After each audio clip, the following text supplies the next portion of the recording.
राजद्रोह कानून पर रोक लगाने के करीब 7 महीने बाद सुप्रीम कोर्ट औपनिवेशिक काल के दंडात्मक कानून को चुनौती देने वाली याचिकाओं पर सोमवार यानी आज सुनवाई करने वाला है। शीर्ष अदालत ने पिछले साल 11 मई को एक अभूतपूर्व आदेश के तहत देश भर में राजद्रोह के मामलों में सभी कार्यवाहियों पर तब तक के लिए रोक लगा दी थी जब तक कोई उचित सरकारी मंच इसकी समीक्षा नहीं कर लेता।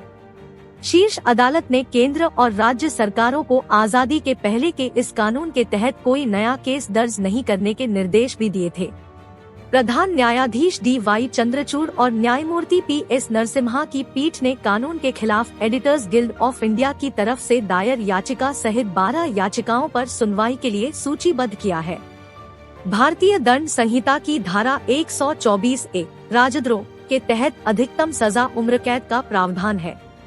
इसे देश की स्वतंत्रता के 57 साल पहले और IPC बनने के लगभग 30 साल बाद 1890 में दंड संहिता में शामिल किया गया था। आजादी से पहले के कालखंड में बाल गंगाधर तिलक और महात्मा गांधी जैसे स्वतंत्रता सेनानियों के खिलाफ प्रावधान का इस्तेमाल किया गया। तत्कालीन प्रधान न्यायाधीश CJI NV रमन के नेतृत्व वाली पीठ ने आदेश दिया था कि प्राथमिकी दर्ज कराने के अलावा देश भर में राजद्रोह संबंधी कानून के तहत चल रही जांचों, लंबित मुकदमों और सभी कार्यवाहियों पर भी रोक रहेगी। पीठ ने कहा था, IPC की धारा 124A राजद्रोह की कठोरता मौजूदा सामाजिक परिवेश के अनुरूप नहीं है।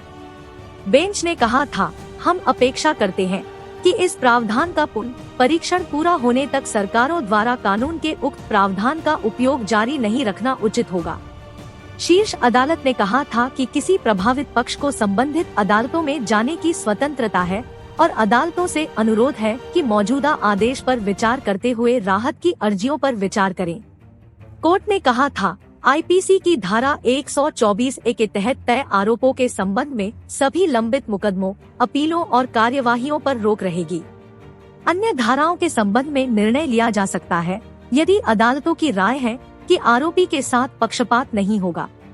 पुलिस अधीक्षक SP रैंक के अधिकारी को राजद्रोह के आरोप में दर्ज प्राथमिकियों की निगरानी करने की जिम्मेदारी देने के केंद्र के सुझाव पर बेंच सहमत नहीं हुई।